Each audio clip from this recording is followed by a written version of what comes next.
Hola, ¿qué tal? Aquí estamos de nuevo, ya casi finalizando nuestro recorrido por los eventos en la vida de Jesús acontecidos en esa última semana, justo antes de ser crucificado y que nosotros conocemos como la Semana Santa. En nuestro material de apoyo encontramos solamente un evento, dice los soldados ante la tumba para evitar el robo del cuerpo.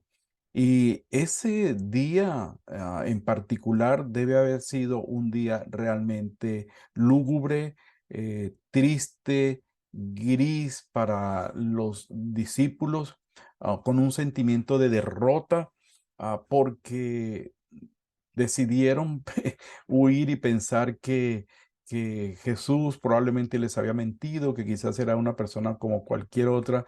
La Biblia nos dice que los discípulos salieron huyendo y se escondieron.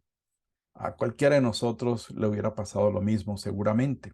Pero dejemos a los discípulos allí y pensemos en Jesús por un momento. Nuestro material dice que los soldados fueron puestos allí en la tumba porque los líderes religiosos pensaban que algo podía pasar. Jesús había profetizado que iba a resucitar al tercer día. Y ellos previendo esto y diciendo quizás los discípulos se roben el cuerpo y digan que resucitó, decidieron buscar ayuda y solicitaron que unos soldados romanos fueran colocados en la entrada de la tumba y la piedra sellada para evitar que nada, que alguna cosa aconteciera. Sin embargo, como dije, probablemente lo más importante para nosotros sería pensar en dónde estuvo Cristo durante ese tiempo.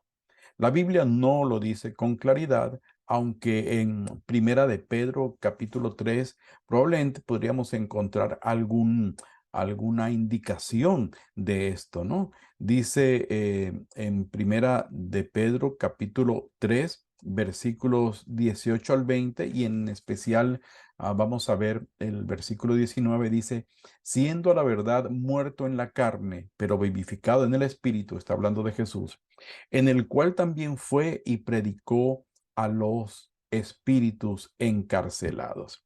Ese pasaje parece sugerir que el Señor Jesucristo estuvo en algún lugar durante ese periodo entre el viernes en la tarde y el domingo en la madrugada, antes de resucitar. Nosotros podríamos tener aquí, como dije, una pista. Su carne había fallecido, él realmente había muerto, pero no su espíritu. Así que algunos piensan que Pedro se refiere por revelación a que Cristo estuvo en un lugar donde había unos espíritus encarcelados por algún pecado cometido. El texto no dice que fue para darles una oportunidad. Más bien la palabra griega usada aquí ah, quiere decir una proclamación, un anuncio de victoria. Y probablemente lo que haya sucedido es que Jesús haya ido allí en espíritu a darles no una predicación para que se arrepintieran, sino una proclamación de su victoria. Otra cosa que debemos aclarar es que ese lugar no era el infierno. Jesús no necesitó ir al infierno para completar su trabajo de redención. Él dijo en la cruz, consumado es, todo ha sido terminado. El trabajo de redención entonces terminó en la cruz.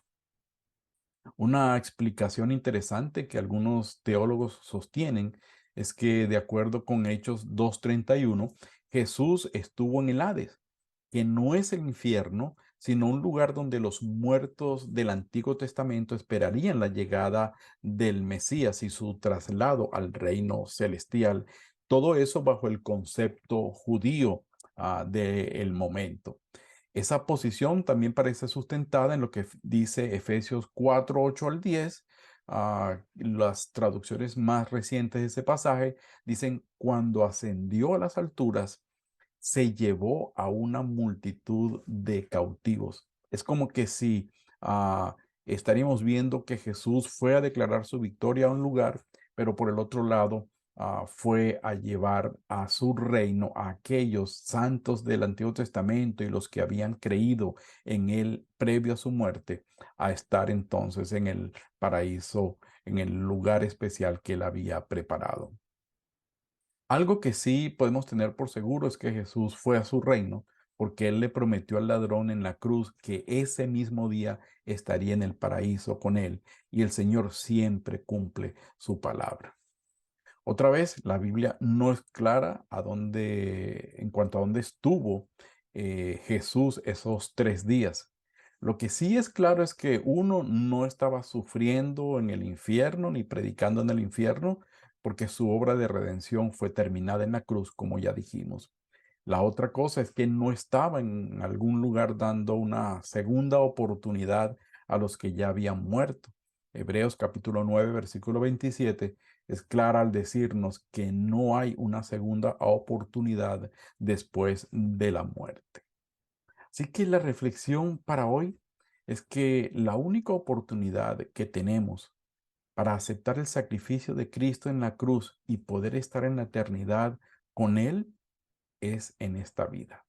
Hoy es el momento para aceptar a Cristo. Hoy es el momento para reconocer que su sacrificio en la cruz del Calvario lo hizo por mí, y el momento para confiar en Él y obtener de esa manera la vida eterna. Mañana vamos a hablar sobre el día especial, el gran día, el día del triunfo, el día de la resurrección. Pero entre tanto, hoy pensemos seriamente, detenidamente, reflexivamente en que el Señor Jesucristo murió por mis pecados y Él es el único camino para llegar a Dios. Nos vemos mañana. Que Dios les bendiga.